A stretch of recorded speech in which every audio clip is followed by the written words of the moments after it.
Sem Maja Koršič Potočnik, odvetnica in vaš hudič advokat pri temah, o katerih imamo vsi svoje mnenje ali prepričanje, v javni debati pa največkrat ne najdejo mesta. Moj gost, gospod Jaka Kranjc iz društva Ekologi brez meja, vas smem prositi, da se predstavite tako, kot želite biti predstavljeni? Ja, sem Jaka Kranjc iz Ekologov brez meja, tam sem strokovni vodja. Ukvarjamo se predvsem s preprečevanjem nastajanja odpadkov, z boljšim ravnanjem z njimi, torej preprečevanjem onesnaževanja.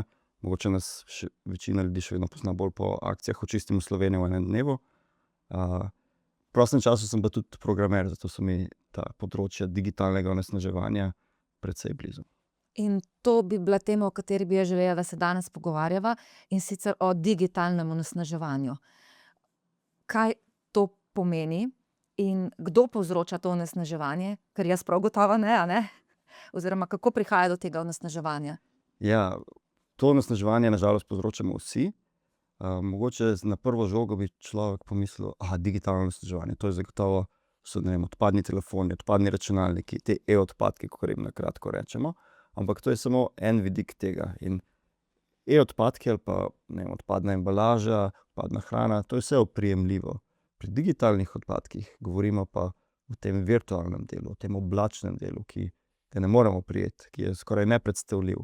In ravno zato, ker je nepredstavljiv, do tega hitreje prihaja. Če bi imela midva doma problem s kopičenjem odpadkov, prostora enkrat zmanjka, začne smrdeti, glodavci se pojavijo, cel kup enih neprilik. Pri, ne vem, videoarhivih na spletu, ki nam jih brezplačno ponujajo, tega pritiska sploh ne čutimo, a ne. Nimamo nobenih omejitev, dokler se mogoče ponudnik storitve ne odloči, v redu, to je pa zdaj meja za brezplačni uporabniški račun, za več boste mogli doplačati, a ne. Tako da digitalni odpadki, oziroma to je cel ta digitalni odtis, ki je s tem povezan. Digitalni odpadki pa z njimi mislimo podobno kot pri navadnih odpadkih, nekaj, kar bo zavrženo, ker ni več zaželeno, ker nima več vrednosti. In v praktičnem pomenu so to potem datoteke, ki so mogoče podvojene, ki jih ne uporabljamo več, ki so samo shranjene nekje, pač so to datoteke, ki so na naših računalnikih, mogoče 3000 slika našega psa, a ne, ali pa je to mogoče cel arhiv enih videokamer na semaforjih, na primer, do katerih noben ni dostopal, pa mogoče jih lahko krajši čas hranili, na primer. Okej, torej zdaj ste opisal nekaj od teh digitalnih odpadkov, a lahko nam še tako poskušate vrisati cel spekter, kaj to še vse je? Danes, recimo v juniju 2026, kaj vse predstavlja digitalni odpadek? Še bolj plastično mogoče pošta nezaželena.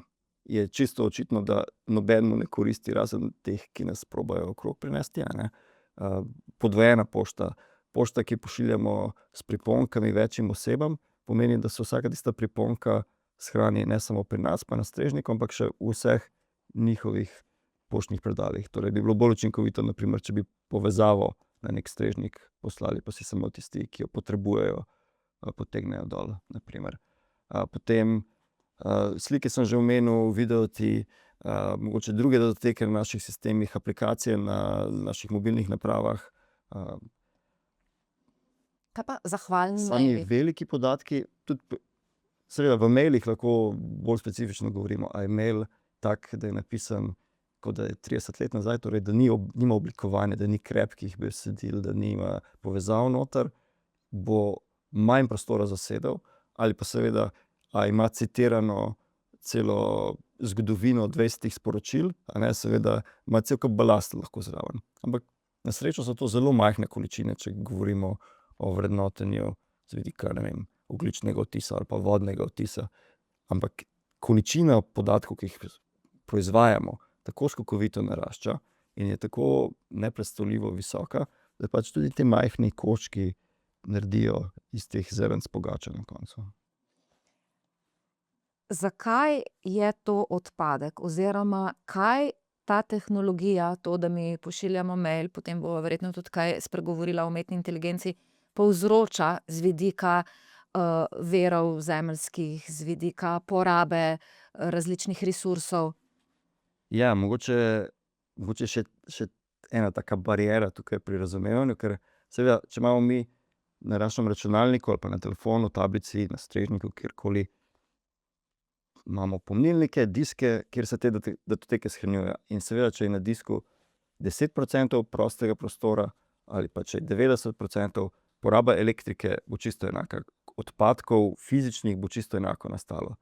Ampak, če nimamo neke higiene, če nimamo neke dobre organizacije datotek in se te podatki kopičijo, pomeni, da nekje bo prišlo do prelomne točke in bomo potrebovali dodatno kapaciteto. In to pomeni, ali dodaten disk, ali dodaten računalnik, dodaten podatkovni center, in to seveda za sabo potem povleče vso to ekstrakcijo, vso to porabo energije, materialnih virov, transporta in itd. Če jaz iz sebe izhajam, bi rekla, da je kopičenje tega digitalnega odtisa posledica neke oblike strahu. Kaj, če bom jaz enkrat nekaj rabila in bom iskala za nazaj, a ne? A imate morda kakšno učinkovito tehniko ali pa kakšno učinkovito veščino, ki bi nam pomagala pri tem, kako se znebiti stvari, ki so res balast, brez da ogrožamo morda enkrat v prihodnosti neko svoje poslovanje, delovanje, odnose, karkoli od tega? Ja, zagotovo je nekaj analogij tudi s kopičenjem v fizičnem svetu, ukrepi možni. Obstaja programska oprema, ki nam pomaga poiskati podvojene slike, videote, na primer. Ne samo, če gre za prav identično sliko, ampak lahko rečemo, te dve sliki sta si 98% podobni, pa je mogoče ena malo drugače izostrena ali pa malo zamaknjena ali pa je malo palca gor, pa ti jih sam identificira, ker kdo ima v resnici časi čez 300.000 slik, ki smo jih naredili, a ne. Potem pri samem delu so mogoče bolj pomembne sistemi za beleženje ali pa sledenje različicam. Torej, ko imamo več različic dokumentov, da nimamo potem 20 kopij pa je ena, ne vem, tole bo pred lektoriranjem z lektorjem, končna, pika končna, pika končna, 3, in se nabirajo, sploh pri kakšnih grafičnih oblikovalcih, pri trženju in podobno. Tudi same datoteke zelo velike, ne, in se nabere. Tako da obstajajo pač programska oprema, ki lažje primerja posamezne različice in je lahko vse shranjeno v eni datoteki in bolj učinkovito, ker shranjuje potem samo razlike, a ne. Tako mogoče so poslušalci videli na Google Docsih ali pa na podobnih sistemih, v Wordu imamo lahko sledenje spremembam, a ne, in je to bolj učinkovit način zapisa ali pa hrambe teh podatkov. Tako da to zadeva, kar se tiče dela in privatnega življenja, enostaven ukrep je malo razmislek, kako poimenujemo datoteke, kako jih strukturiramo, torej kako imamo mape ustvarjene, poimenovanja, da vemo približno, kje iskati. Ker seveda imamo na računalnikih tudi iskalnike, ki vsake toliko časa preverijo, kaj imamo vse na disku in nam pol pomagajo mogoče iskati po ključnih besedah, ampak seveda po slikah je to težje, a ne. Tako da je nekaj programske opreme, ki lahko temu pomaga, ampak vseeno zahteva malo discipline. Zdi se, da bi morda lahko v zvezi s tem govorili tudi o neki disciplini ali pa ažurnosti, denimo, da sproti brišemo slike na telefonih, maile, ki jih ne rabimo. Namreč moja izkušnja je, da če to ne delamo sproti, mora imeti človek res veliko časa ali pa se mora res znajti nekje, ke je čisto brez signala, da ni na internetu, da se spravi delati te stvari. Zagotovo je najlažje, ne vem, mogoče enkrat na teden ali pa enkrat na mesec ali pa mogoče, ne vem, če se vozimo z javnim prevozom, v takih mrtvih obdobjih, ko imamo nekaj dodatnega časa pogledati, pa pol seveda, če imaš manjše obdobje za pregledati, je to lažje. Ne vem, na primer, jaz na osebnem mailu, mail, če ni pomemben, ker je ogromno enih transakcijskih mailov, nam pošiljajo račune, nam pošiljajo obvestila, ki so mogoče zanimive za prebrati, ampak v resnici jih ne rabim shraniti v nedogled, ne. Jih sproti brišem. In res samo te zanimive stvari ostanejo in potem tudi, če kadarkoli rabim iz tega nabora kaj vrednega, je vse tam na kupu, že ni treba skozi balast se prebijati, ne. Ko sem razmišljala o najinem pogovoru, ko sem se pripravljala za ta podcast, sem mogoče razmišljala, zelo podobno je kot z vprašanjem, ali bi jaz to shranila v tiskani verziji, a bi si jaz to sprintala in bi shranila. Ker recimo pri kopičenju v fizični obliki sem se že mnogo bolj disciplinirala in zavržem. Marie Kondo je bila moja zvezda severnica, inspiracija v zvezi s tem, kako se je treba stvari znebiti. In morda bi to prišlo v poštev tudi pri digitalnih stvareh. A je to nekaj, kar bi si jaz zdajle natisnila in shranila? Ne? Torej lahko zbrišem. Odličen pripomoček, seveda mogoče za nek video si težko predstavljati, ne, ker za vsako sekundo videa je v resnici vsaj 30 slik za tem, ne, in bi tako bil še hitro večji. Ampak ja, za vse besedilne, za maile, za podobne stvari, zelo priročen tak mentalni trik. Mi zdaj večino vseh podatkov shranjujemo v oblaku, v cloudu, a ne. To se sliši zelo čisto, nedolžno. Tam je neki oblakec, ki pač je, in z njim ne rabimo početi nič. Ampak verjetno ali pa očitno temu ni tako. Ja, z vidika okolja je res zanimivo, ker tudi ko probamo vizualizirati si to oblačno računalništvo, ne, so vedno narisani beli oblaki, nikoli niso nevihtni, ne. Ampak ja, v osnovi gre za druge računalnike. Ni oblak kot neka duša ločena od tega sveta, ki računa za nas, ampak enostavno so drugi računalniki. Tako da problem digitalnih odpadkov je tam še večji, ker če pomisliva, ne, da jaz dostopam do mojega spletnega poštnega predala ali pa nekega arhiva slik, jaz to želim imeti dostop kadarkoli, od kjerkoli, a ne. In po drugi strani pa računalniki niso nezmotljivi, se kvarijo, se izrabijo. To pomeni, da vsakič, ko je nekaj shranjeno v oblaku, je v resnici shranjeno mogoče 3-krat, 5-krat. Ker to, da ne vem, Googlu ali pa Amazonu umirajo računalniki vsak dan, vsako minuto, je neizogibno. Ampak njihova naloga je seveda, da to uporabniku skrijejo. To pomeni, mora imeti toliko varnostnih kopij, da je vedno neka redundanca, mi ne opazimo, da oni 1000 diskov na dan, na primer, zamenjajo, ne, ker se izrabijo do konca. Tako da je hujše, kot se zdi, pa še res je neoprijemljivo, ko oblak je tak mehek, puhast, nekaj gor. Zakaj pa smo ljudje postali taki digitalni hrčki? Recimo, če pogledamo, ne vem, življenje naših staršev, saj so shranjevali fotografije, a ne, ampak v najslabšem primeru so bile to 3 škatle fotografij. Mi pa danes produciramo na dnevni ravni, različno sicer, ampak sproduciramo nekaj fotografij na dan. To v škatlah bi to pomenilo, ne vem, 1 škatla na mesec. Ja, seveda, ne vem, če obstaja kakšen kanoničen odgovor, ampak moj bi bil, da je to ravno zaradi te enostavnosti, zaradi tega manjka trenja. Ker včasih, če pomislimo na klasično fotografijo, film je bil drag, postopek razvijanja je bil drag, si se res potrudil, kaj boš poslikal, kako boš zajel, si vzel čas, nisi vsakič naredil 4 slike, pa ena bo že uspela, a ne.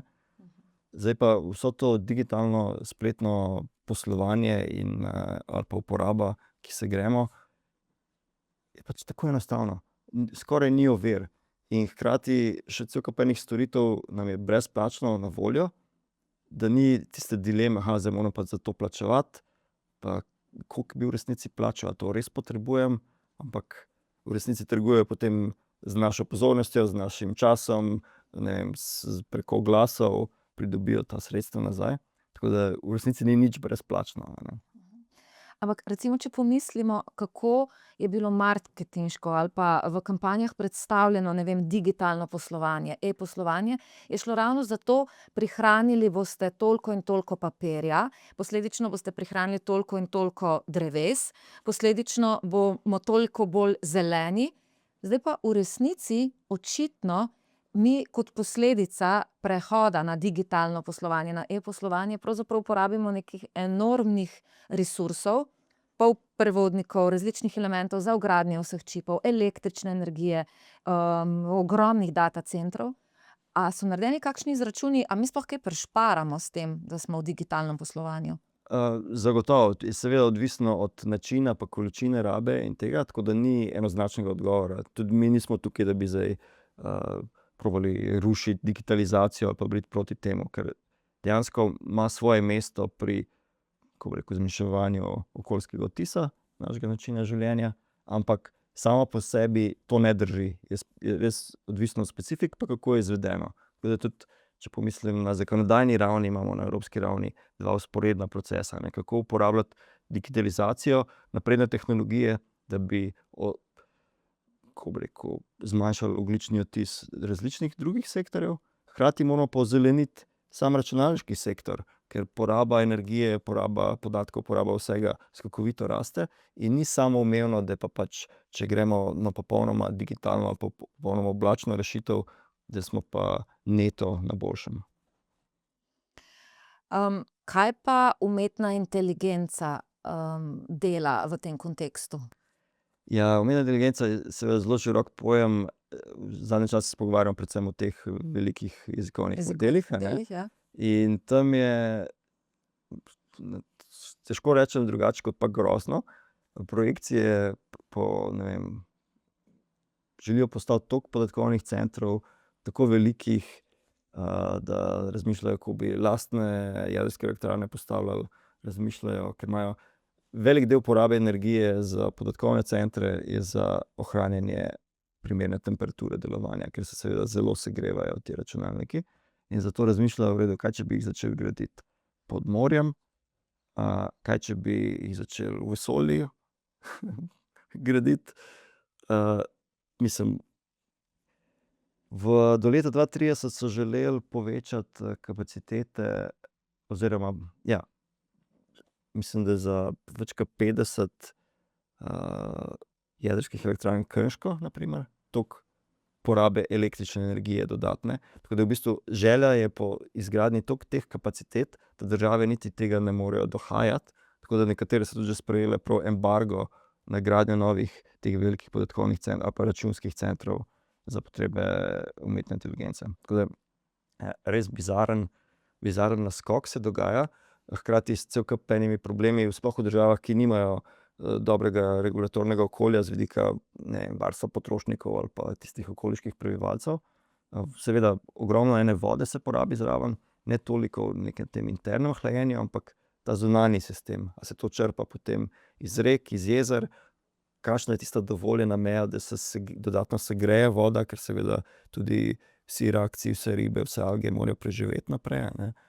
Ne vem, tudi v Sloveniji imamo včasih problem s hlajenjem jedrske elektrarne, če je vodostaj Save prenizek, na primer, ne. Tako da cel kup enih vprašanj, poleg teh z vidika, ne vem, avtorskih pravic, delavskih pravic itd., tako da bo še zelo zanimivo desetletje.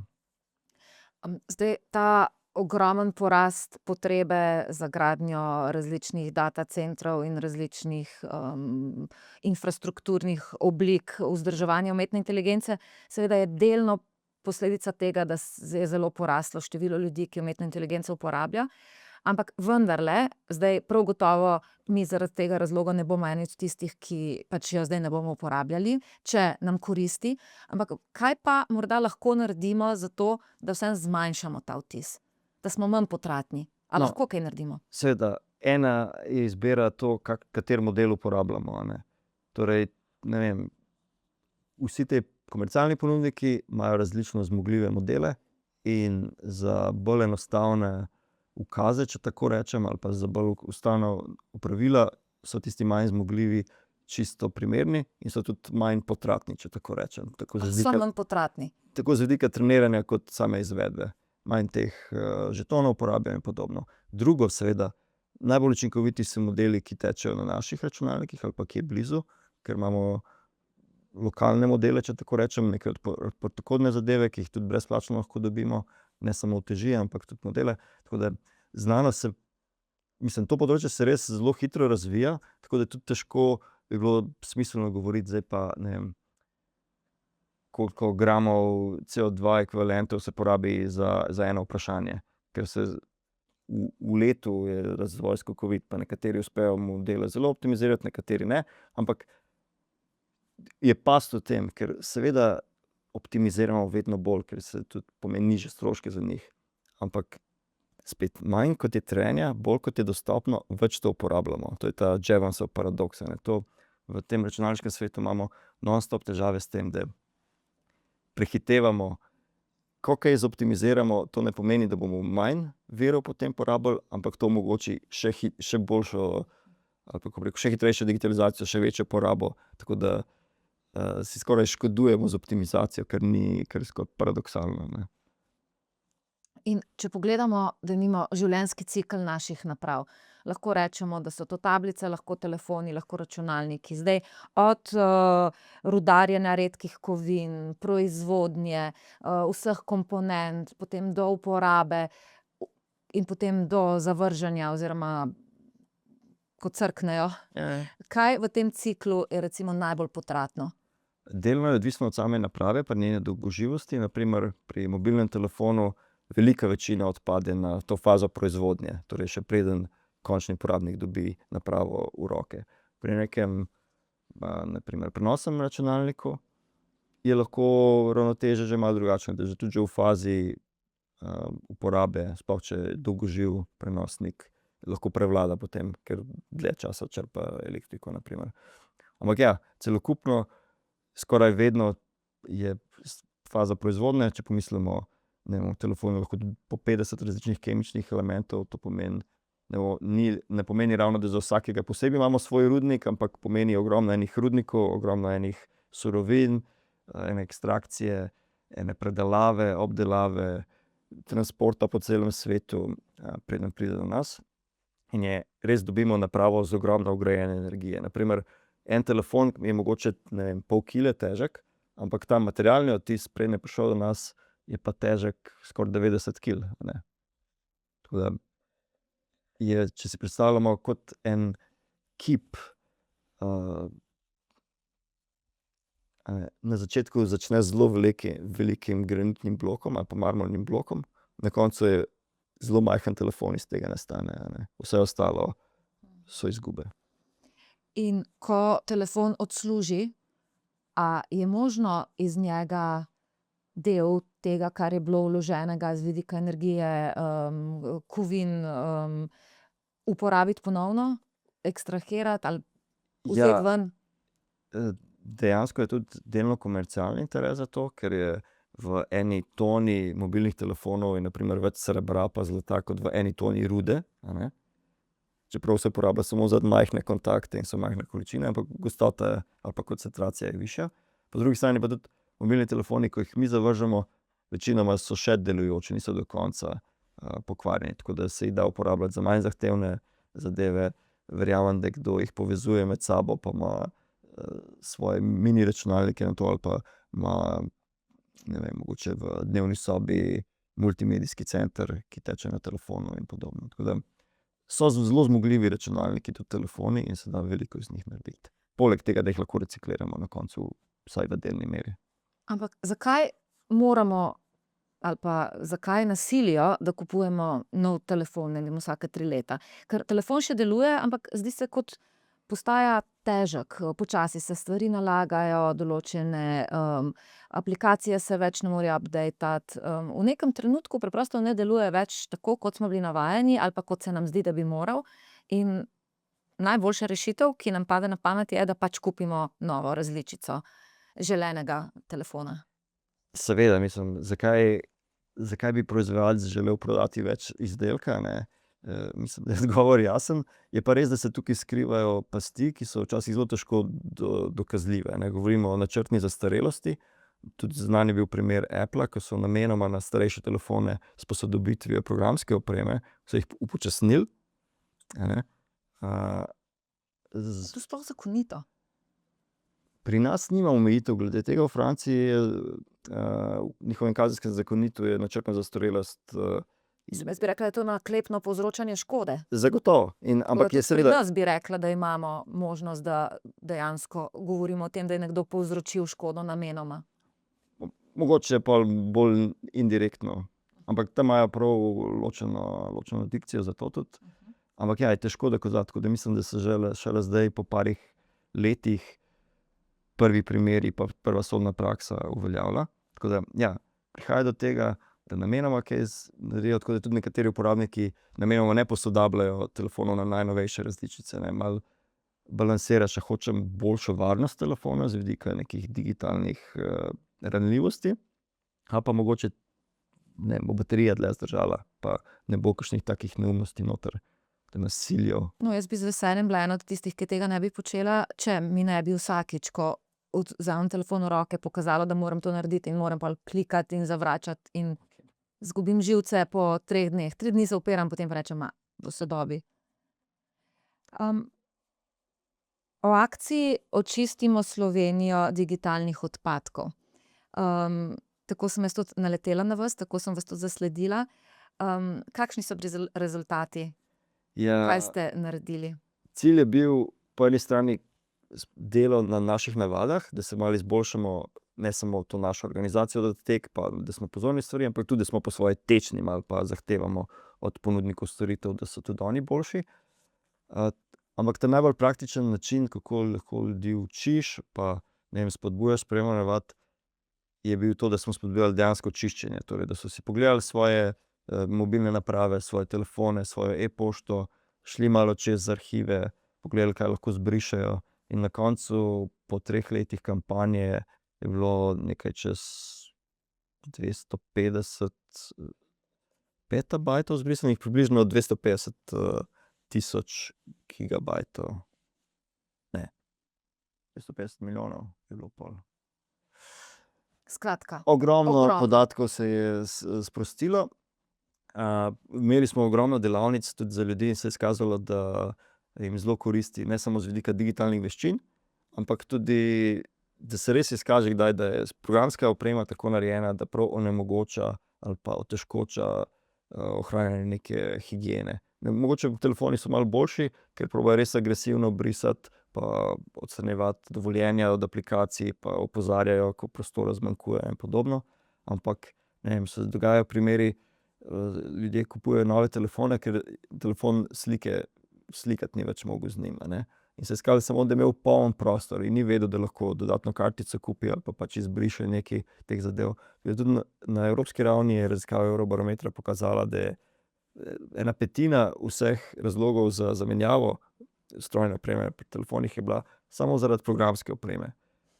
Ampak da je nekaj bilo res hudo narobe s programsko opremo, še 1/3 pa, da se je počasi upočasnil. Tako da manj kot polovica razlogov bilo, da je dejansko fizično nekaj s strojno opremo narobe, ne. Torej, je res, kako se uporablja, kako so narejeni, in zato tudi mi smo pozivali delno med kampanjo, da bi mogli imeti tudi zahteve za ekodizajn, tudi za programsko opremo, ker seveda jih imamo za, ne vem, za strojno opremo, za določene stvari, tako smo izboljšali učinkovitost, ne vem, energetsko pralnih strojev ali pa hladilnikov, pa za določene računalniške komponente pa telefone prihaja, ampak na programski opremi, ki je isto pomembna z vidika dolgoživosti ali pa neke okoljskega odtisa uporabe te opreme, pa nimamo nič trenutno. Razen v nekaterih državah. To je pa res dobra ideja, da se dejansko normira tudi to področje programske opreme in se zahteva standarde, ki morajo biti v izvorno kodo vgrajeni. Ja, zagotovo, ker nekaj teh tehničnih standardov že je, nekaj iniciativ industrije je, ne vem, Green Computing Principles pa v bistvu prav certifikati že obstajajo na to temo, ampak ni pa nič temeljitega, vseeno je potreben malo sistemski pritisk, da bi do tega prišlo, ker drugače je še vedno isti kapitalistični pritisk. Čim hitreje vse splaviti in tudi inženirji nimajo časa tiste lepote zasledovati, da naredijo nekaj učinkovito, nekaj enostavno. Kako bi matematiki rekli, da pač dokazov je mnogo, ampak ta lepi so tisti, ki so razumljivi, ki so kratki, jedrnati, a ne, ki imajo kakšno inventivno lastnost noter ali pa tehniko, ne samo nekaj, da je nasanjeno skupaj, pa sicer na površju dela, ampak za sabo pa povleče ogromno enih stvari.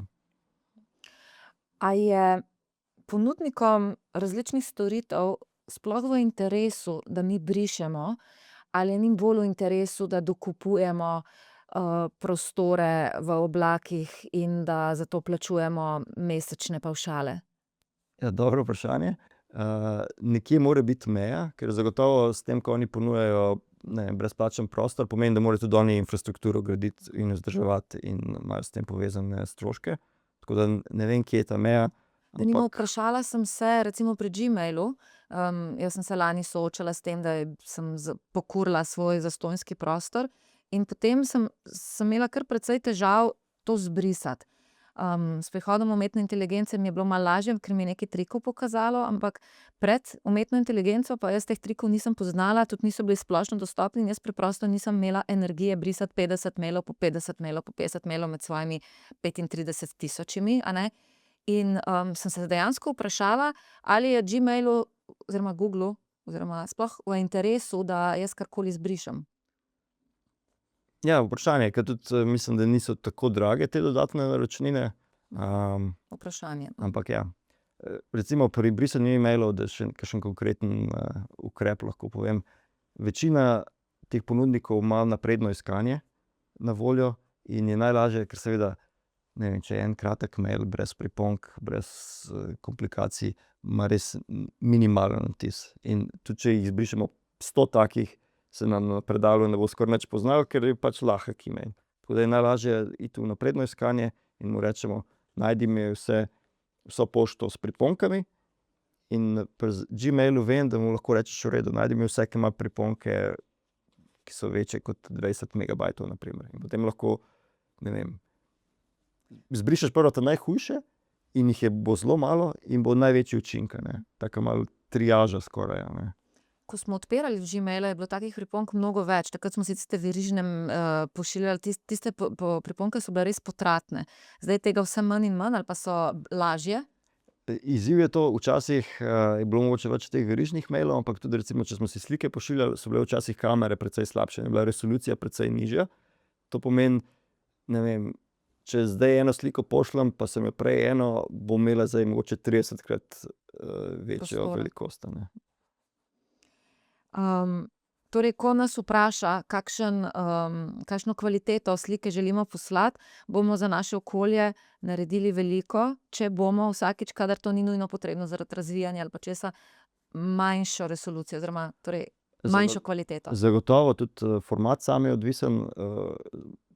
Na primer, fotoaparati dostikrat snemajo v RAW formatu, ki je najmanj stisnjen, ampak na primer, ne vem, na internetu se to mogoče bolj pozna, ker se res proba zoptimizirati, koliko časa, koliko hitro se naložijo spletne strani, ker tudi vsi trgovci opažajo, če uporabnik mogoče 1 sekundo dlje časa čaka na interakcijo, da se on klikne, pa se nekaj zgodi, je večja verjetnost, da bo opustil nakup, ne. In imajo res tudi ekonomski interes, da to izboljšajo. In zato tudi oni razvijajo potem formate za shranjevanje slik, ki so bolj učinkoviti.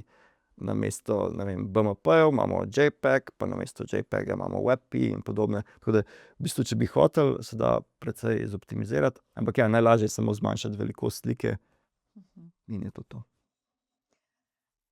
A lahko oziroma kako lahko oživimo recimo svoje stare računalnike, da ne končajo na smetišču? Ja, ločil bi dve stvari. Eno je to, če imamo mi lastno željo ali pa žilico, to malo šraufati, malo gledati, malo izrabljati. Ampak večina ljudi, po mojem, ni takih. Ne. Tako da Ne. imamo v Sloveniji več možnosti oddaje še delujočih elektronskih naprav. Izpostavil bi društvo Duh časa, ki ima program, ravno so ga preimenovali, tako da se jim opravičujem. Kako se je pa Ampak včasih imenoval? imenoval se je Računalniki za socialno ogrožene. In oni sprejemajo donacije računalnikov od podjetij, od posameznikov, ki so še delujoči. Oni pobrišejo vse podatke gor, namestijo svojo programsko opremo, torej da tudi na starejših računalnikih, ko bi rekel, da jih znajo bolj izkoristiti, a ne, da so še vedno hitri in gladko uporabljivi. Namestijo gor vso potrebno strojno opremo in potem darujejo naprej šolam, ljudem v stiski, nevladnim organizacijam, kdor pač želi. Tako da je to zelo enostaven način, imajo spletno stran, več točk po Sloveniji, kjer lahko oddamo in gre res za dober namen. Ker če so prej pogovarjala se, da velik del odtisa ali pa večina nastane pri sami proizvodnji te strojne opreme, je eden najbolj učinkovitih ukrepov, ki ga lahko sprejmemo, je, da podaljšamo življenjsko dobo. In to je eden od takih načinov. Ko sem se pripravljala za ta podcast, sem na spletu naletela na izraz pravica do popravila. Kaj je to? Ja, to je to, povezano delno skoraj s to načrtno zastarelostjo včasih, da nam proizvajalci onemogočajo čeprav smo mi kupili izdelek, da bi ga sami popravili. Naprimer, se je dogajalo, da John Deere, proizvajalec traktorjev in mnogih drugih stvari, je nadaljavo zaklepal traktorje, ker so jih kmeti na polju popravljali, ko je šlo nekaj narobe. Oni bi mogli čakati par dni, da pride nekdo pooblaščenec tja in sam popravi, namesto da je kmet, ki se bo znašel, reši situacijo na mestu in gre naprej. Tako da je cel kup enih slabih praks in z tega se je razvila ta kampanja, iniciativa, kjer zahtevamo univerzalno pravico do popravila. In v Evropi imamo srečo, imamo tudi nekaj nove zakonodaje na to temo. V Sloveniji sicer še ni bilo transpozicije te direktive, ampak gre ravno za to, da bi imeli večji dostop do rezervnih delov, do navodil za popravila, do samih izdelkov, da so že narejeni tako, da so bolj popravljivi, da se da baterijo iz telefona odstraniti, da imajo dostopne vijake, ki niso vsakič drugačni, da se olajša to dolgoživost. Tudi samo v sektorju serviserjev, ki bi se sicer s tem ukvarjali, če se mi sami doma nočemo. Predstavljam si, da gospodarski subjekti te pravice do popravila ne zagotavljajo zato, ker želijo večje dobičke. Ali je še kakšen drug razlog? Zagotovo je, bi rekel, da je to glavni moment, ker se res pozna, kaj trg še prenese. Ko sem se pogovarjal s slovenskim Gorenjem, so rekli, v Franciji so bolj zahtevni in je trg tak, da vsa konkurenca mora delati boljše izdelke, kar pri nas lahko prodamo, recimo. Tako da proizvajalec bo naredil, kar mu bo dopuščeno, in če razmišljajo čisto z nekega optimizacijskega vidika, bojo seveda rajši uporabljali slabši material ali pa mogoče drugačno zapiranje, zaklep. Kako pa pride do tega, da je denimo francoski potrošnik bolj zberčen, bolj zahteven? Je to vzgoja, je to šolski sistem, je to način razmišljanja? Zagotovo je kakšna zgodovinska zadeva tudi vmes, delno je tudi zakonodaja, ker Francozi so dostikrat z vidika okoljske zakonodaje bolj napredni in se Evropa potem od njih uči in potem z zamikom pride k nam, na primer. Tudi stereotipno bi rekel, da so Francozi enostavno bolj tečni, so bolj glasni, ko gre kaj narobe, ne požrejo vsega, če tako rečem. Tako da to je tudi na nas, če se prej pogovarjali, kaj lahko mi naredimo. Se so ene stvari, kako odgovarjamo na maile, pa malo higiene, ampak tudi mi moramo biti glasni, mi moramo zahtevati boljše od teh ponudnikov storitev, s katerimi smo navezi. Tukaj bom jaz svoj odvetniški vidik pristavila zraven, ko se nekaj zgodi, denimo neka naprava se nam pokvari, dejansko se začne najprej v nas ta miselni proces, koliko energije in časa bom jaz zdaj v to vložila. A bom jaz, ko se mi denimo pokvari fen, pa je znotraj garancijske dobe najprej zbrala energijo, da najdem naslov, kam lahko pišem, pa po možnosti me od vrat do vrat malo pošiljajo. A bom opravila klic, pa se pozanimala, kaj lahko naredim. A bom napisala mail, a bom zahtevala, zdaj je morda lažje, a bom si zajem pomagala, pa recimo svoje potrošniške pravice uveljavila, a bom postavila zahtevek za menjavo in a bom vztrajala en mesec, ko mi bojo 3-krat zavrnili. Pač na koncu sicer pridem do novega fena, ampak time is money. Ne, pa še hujše, en fen si še rečeš, to si od sosede sposoden ali pa kaj podobnega, ampak da ljudje čakajo 2 tedna za popravilo pralnega stroja ali pa kaj podobnega, mlade družine, pač nepredstavljivo. Vse zato je fajn, da imamo malo tega regulatornega okolja strožjega zdaj, ki zahteva po eni strani, da se uporabniku izkušnja izboljša, torej, popravljavci bojo mogli vnaprej povedati približno, koliko časa bo popravilo trajalo, ali imajo nadomestni izdelek na voljo, da tudi potem mi lažje primerjamo. Vemo fen, v redu, imam 3 na voljo, vsak bo na standardiziranem listu dal nam ponudbo po svoje, pa vidimo, okej, v redu, gremo po pravilo ali pa gremo v nakup, se bo lažje odločiti. Tudi mi v društvu imamo ta portal Manj je več, kjer smo v nakup zbrali vse mojstre popravil, ravno zato, ker eno so uradni servisi, velik del tega sektorja so pa majhni obrtniki, čevljarji, elektroničarji, šivilje in podobno. In nimajo ponovadi spletnih strani, jih zelo težko tudi umetna inteligenca odkrije v resnici, Tako da res vsako leto vlagamo trud noter, kako okrepiti ta sektor, pa kako ga narediti odkrivljivega v osnovi, ker se mogoče v lokalnem okolju še poznaš koga, ampak za kakšne bolj zapletene izdelke ali pa ko reče, v redu, za tole pa jaz nimam dovolj debelih igel, mogoče šivilja, pa moraš iti kam drugam, moraš širše pogledati, ne. Tako da probamo olajšati ta dostopnost do teh informacij, ne. Je pa res, da vseeno živimo tudi v svetu nekih povratnih informacij. Prva stvar, ki mi pride na misel, če je nekdo neizsledljiv, bo tudi zelo težko preveriti ustreznost njegovih referenc. Tudi hkrati ne želimo se podvreči nekomu, ki dela na pol, ki dela slabo. Na misel mi torej pride, da če nima možnost dati reviewja, če nima možnost preveriti njegovih kompetenc, da se morda psihološko težje odločamo za. Mislim, dobro vprašanje. Jaz sem po naravi bolj za vplive sorte. Okej. Sploh si predstavljam te majhne obrtnike, pač ne bom rekel, da so v stiski privzeti ali karkoli, ampak napram enemu velikemu servisu, ki ima direktno povezavo s proizvajalcem, je to čisto drugačen oblik obdelovanja. Se tudi potrudi. Seveda, tudi, mislim, dostikrat res z ljubeznijo nekaj delajo in tudi on je prej tisti, ki bo rekel, v redu, tole vem, kaj je narobe, tole sem malo bolj potrudil, bo kasneje rekel, ne, sploh se ne bomo s tem ukvarjali, kar kup novo, ne. Je manjša verjetnost, da bo mogoče na tej strani zlobni proizvajalčevi, če tako Se rečemo. strinjam. Razumem, hvala za ta uvid. Ste pa zdaj odprli še to vprašanje, popravilo nasproti kupovanja novega rezervnega dela. Mojemu možu denimo se je pred 2 dnevi pokvarila turbina na avtu in nova turbina stane, ne vem, 2100 evrov.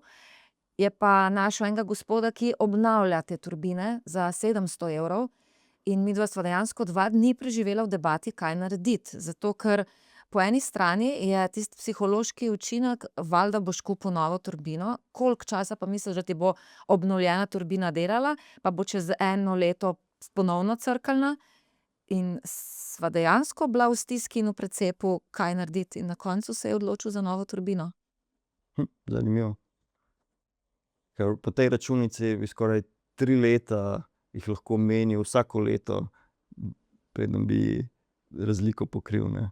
700 proti 2000. Ja, če je edini strošek to, da menjaš turbino, če pa pomisliš še, koliko nevšečnosti imaš, pa da ti lahko avto na avtocesti crkne, pa da ne vem, saj. Ne, saj je tudi seveda odvisno od posameznih komponent pa delov pa izdelkov, ampak se strinjam, da imamo mogoče tudi malo strahu po svoje pred neko obnovljenostjo. Saj zato tudi obstajajo potem, ne vem, se podaljšuje garancija avtomatsko s tem, ko damo popravilo skozi. Ni to zdaj pa moj nečak nekaj malo zašravfal, pa je to, ne. So neki standardi, take zadeve. Ampak ja, v bistvu je res dober uvid, moramo malo delati na, ker je skoraj, ne bom rekel, da je tabu, ampak je predsodek po svoje. Zelo, zelo. In prav razmišljala sem, če bi živeli v nekem okolju, kjer bi nam predstavljali možnost popravila ali pa možnost obnove rezervnih delov kot ena od načinov, kot prvo, za začetek, da prišparaš denar, kot drugo, da narediš nekaj zelo dobrega za okolje, in tretje, da to potrošniško družbo ali pa to obsesijo znižamo, bi bilo prav gotovo na mestu razmisliti, da malo začnemo način razmišljanja v zvezi s tem spreminjati. In to nam samo z nekim izobraževanjem v zvezi z nekimi, oziroma z nekimi kampanjami pravzaprav lahko uspe. Zagotovo bi mogoče dal vzporednico s tekstilom. Tam mislim, da se je precej že izboljšalo, ne, da nosimo stvari iz druge roke, izven prijateljskega kroga, ni več nič nenavadnega, ali pa da damo nekaj popraviti. Ampak ja, razumem, mogoče pri elektroniki, pri nekih mehanskih zadevah, ki jih je tudi težje razumeti, ne. Tale pulover, ne vem, ni nobena uganka zame, ne, v resnici, ne. Ampak ena turbina, na primer, ne, jaz ne morem preveriti sam, a je zdaj dobro popravljeno ali ne. Pač je tudi malo odmaknjeno po svoje, ne. Ampak ja, bo treba delati na tem in ja, tudi take stvari probamo naslavljati v našem društvu, tako da hvala za idejo in za feedback. Za zaključek. Če bi zdaj lahko izpostavila eno stvar, ki jo lahko vsak od nas naredi za to, da bo zmanjšal naš elektronski odtis, ali pa na splošno odtis, dajmo reči, pa se ne bova niti omejevala, kaj bi to bilo? Nekaj, kar ne zahteva pretirano energije, kar ne zahteva našega pretiranega dodatnega časa, je pa nekaj, kar lahko naredimo in nekaj, ob čemer se bomo dobro počutili. Ena enostavna zadeva, ki jo naredimo enkrat in potem pozabimo, je, da si namestimo na naše naprave razne blokade oglasov v brskalnikih. Ker ogromno enega prometa, ogromno enega vohunjenja za nami v končni fazi povezanega s temi oglasi, ki se pojavljajo, pač to na spletnih straneh, na videotih, v bistvu že samo mobilni oglasi na telefonih, ocena je, da na letni ravni to sproducira toliko enega prometa, da porabi energije približno kot cela Lizbona v enem letu, na primer, ne. Tako da, če uspemo to zreducirati, recimo tudi na telefonih, če uporabljamo kakšne aplikacije, ki so sicer brezplačne, ampak uporabljajo oglase, dostikrat delajo tudi, če nismo priključeni na internet. Torej lahko namestimo in če nismo priključeni na internet, ne more predvajati oglasov. In je to tudi mogoče tak trik, da jih lahko uporabljamo, brez da nam na 2 minuti nek nov oglas servira. Ampak dejansko obstajajo aplikacije, ki lahko na našem brezplačnem uporabniškem računu na YouTubu blokirajo oglase? Seveda. Nisem vedela. Okej. Katere pa so te aplikacije, a veste morda na pamet? Delno te stvari podpirajo že te glavne, kot so Adblock, ki so te vtičniki. Za YouTube je zelo veliko enih različic, ker tudi YouTube vsake toliko časa spremeni svoj sistem, da ne bi delovali, a ne.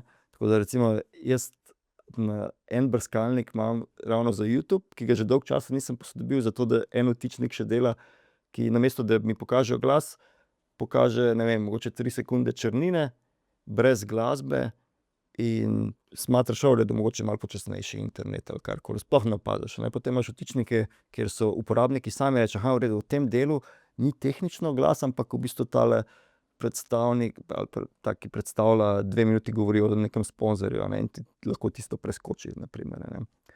Če se za to odločimo, ker je to tudi način podpore delno, če gledamo te oglase.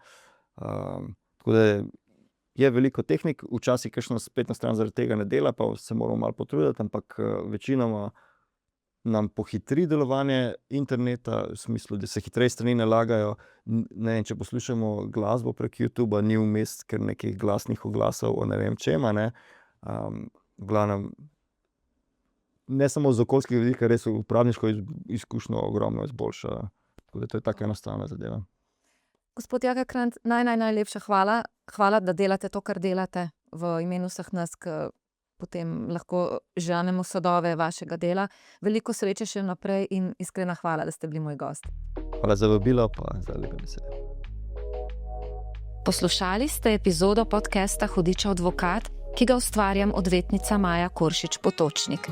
Podcast objavljam vsak drugi ponedeljek ob 6. zjutraj na kanalih YouTube, Spotify in Apple Podcast.